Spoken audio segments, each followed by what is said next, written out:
Hah?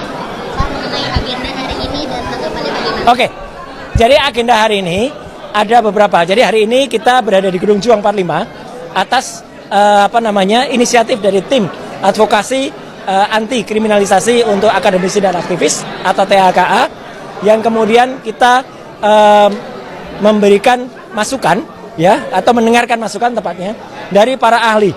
Tadi kita dengar misalnya dari Prof. Mawarar. Ya, itu mantan hakim, kemudian mantan MK. Kemudian yang kedua kita dengar dari Dr. Azmi, itu adalah pengamat hukum yang ahli hukum pidana.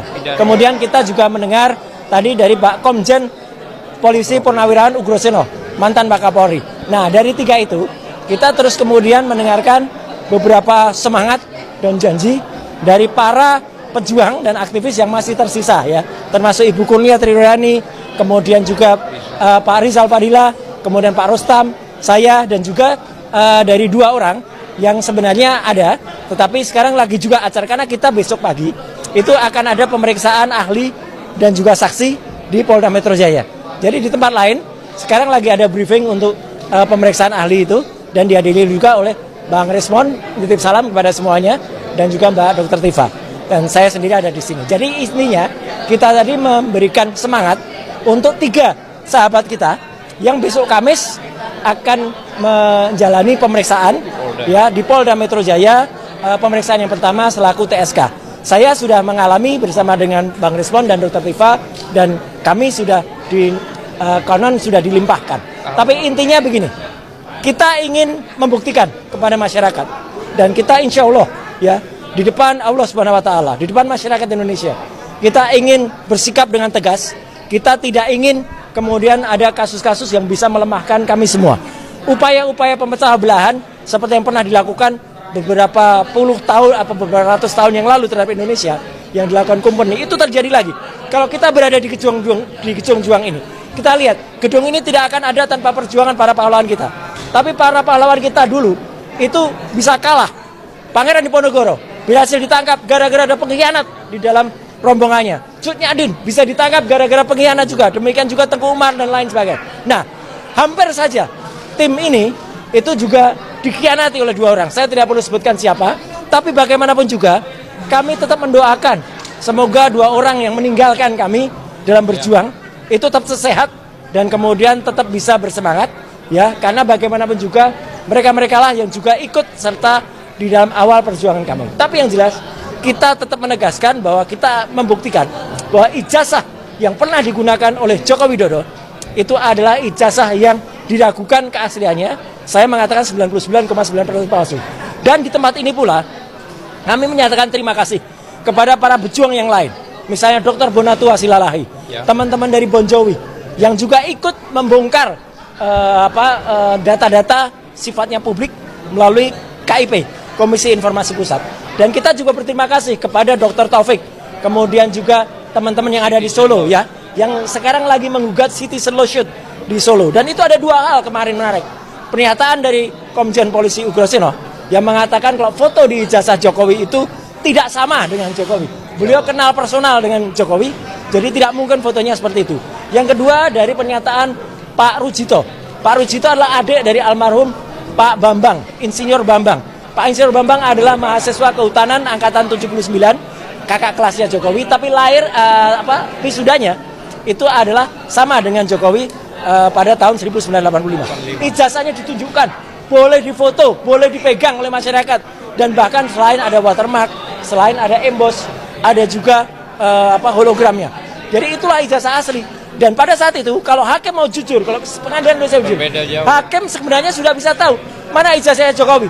Tidak bisa dihadirkan ya oleh kuasa hukumnya Pak Supan atau siapa itu namanya ya. Dan padahal ijazah asli pembandingnya ada. Jadi makanya kejujuran penting. Mana katanya Joko Widodo yang akan datang di sidang? Saya akan tunjukkan di pengadilan. Mana beberapa kali sidang citizen lawsuit nggak pernah datang. Dia hanya mengatakan saya akan hadir nanti. Sidang kami itu sebenarnya intinya adalah bukan sidang ijazah. Sidang kami nanti adalah pencemaran dan kemudian fitnah. Tapi untuk sampai ke sana, coba dengarkan statement dari Profesor Komarudin Hidayat. Dengarkan statement dari Profesor Jimli Asidiki. Dengarkan komentar dari Profesor Mahfud. Tidak bisa disidangkan kalau ijazahnya belum dibuktikan keasliannya dulu. Jadi ijazahnya itu harus dibuktikan dulu. Dan ijazah yang membuktikan keaslian itu yang ada di citizen lawsuit, yang ada di perdana, yang ada di perdata atau ada tempat lain. Jadi sekali lagi putusan citizen lawsuit, putusan pengadilan yang lain itu ditunggu ya sebelum menyidangkan kami. Kami ini sebenarnya nggak bisa disidangkan kalau belum ada putusan tentang ijazah itu asli atau palsu. Yang ingkrah ya. Jadi hari ini saya didampingi beberapa kuasa hukum saya ya, ada Pak Azam Khan, ada Pak Ghafur, ada juga Pak Bahar, ada juga siapa lagi? Ya, yang pokoknya semua yang ada di sini ya. Ada Pak Samsir juga tadi, di bawah koordinator Pak Petrus Celestinus, di bawah koordinator Pak Ahmad Kosinudin. Ini kita sama dan tentu di bawah Pak Abraham Samad. Kita ingin memberikan semangat dan memberikan janji kepada rakyat Indonesia. Jangan khawatir, kita tidak akan goyah, kami tidak akan goyang lagi, kami tidak akan tiba-tiba hilang, tiba-tiba tampak nyetir mobil mewah. Ya, itu enggak ya. Kita tetap amanah, kita tetap kusuk. Ya, warnanya nggak usah nanti ketahuan siapa ya. Saya hanya bilang mobil mewah kok. Ditambahkan dikit. Nah, jadi kami tentu saja tetap berjuang dan kami tetap akan terus bersamai dan kami tetap berjanji kami tidak terima uang haram. Wah, kami nggak terima uang haram. Mungkin ada tambahan dari kuasa hukum?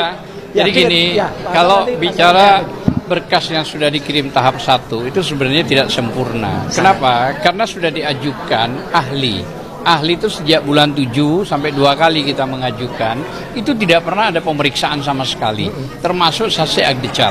Nah, harusnya itu dilengkapi semua, termasuk yang sisanya 3 orang ini, baru bisa itu dikategorikan dinaikkan untuk tahap 1. Mungkin dilanjutkan Bang Sangaji. Bang Sangaji? Mas Roy izin ya. Ya, silakan. Bahkan ada satu hal yang sebetulnya krusial, yaitu penyidik tidak melaksanakan komitmen pada saat gelar perkara khusus pada sesi pertama. Ya. Jadi pada saat kami gelar perkara khusus pada sesi pertama, kebetulan yang hadir juga Bang Azam Khan, ya, itu penyidik bersama tersangka dan tim kuasa hukum telah membuat kesepakatan bersama bahwa mereka akan prioritas untuk mendengarkan dan memeriksa keterangan saksi meringankan, saksi adecat dan ahli meringankan.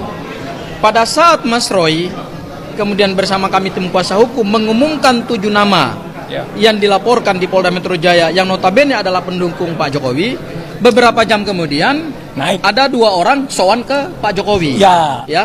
Dan setelah sowan ke Pak Jokowi keluar SP3. Aneh. Begitu keluar SP3 tiba-tiba berkas dilimpahkan. Loh, ini penegakan hukum macam apa? Katanya semangat kita adalah KUHP yang baru. Ingat loh, di KUHP yang baru itu karena ini kita mengganti Undang-Undang Nomor 8 Tahun 1981, justru dengan KUHP yang baru ini penyidik Polda Metro Jaya, kemudian jaksa penuntut umum dan pengadilan harus lebih cermat dan hati-hati dalam melaksanakan hukum acara pidana. Karena di dalam KUHP yang baru ini perlindungan terhadap hak-hak tersangka, hak-hak terdakwa itu diberikan dengan sangat total oleh negara gitu. Ya, setuju. Itu hal yang pertama. Hal yang kedua adalah pada saat sudah komitmen itu, kenapa Polda Metro Jaya tidak memprioritaskan pemeriksaan ahli dan saksi meringankan? Karena gini, ingat, asas hukum pidana kita, asas hukum acara pidana kita itu adalah keseimbangan. Keseimbangan antara penyidik dengan tersangka, keseimbangan antara penuntut umum dengan terdakwa. Keseimbangan apa? Keseimbangan alat bukti. Persis. Jadi kalau yang dikirimkan ke Polda kejaksaan itu adalah berkas yang sifatnya masih menguntungkan Pak Jokowi, ya berarti kita melanggar asas hukum acara pidana kita semua dong. Terus buat apa kita menghadirkan ahli, menghadirkan tersangka dengan menghadirkan ahli dan menghindarkan saksi meringankan, dan kita buat apa punya KUHP yang baru kalau ternyata cara penegakan hukumnya masih menggunakan cara-cara penegakan hukum yang bukan by law tetapi control by power. Nah, ini nggak benar ini. Jadi maka sangat kami sayangkan bahwa ini tidak boleh lagi terjadi ke depan. Jadi yang jelas Polda telah melakukan penenggelaman equality before the law. Itu aja. Oke, gitu ya. Terima kasih teman-teman semua media. Jangan lupa hari Kamis pemeriksaan untuk kawan-kawan. Ya, besok juga pemeriksaan ahli di Polda Metro Jaya.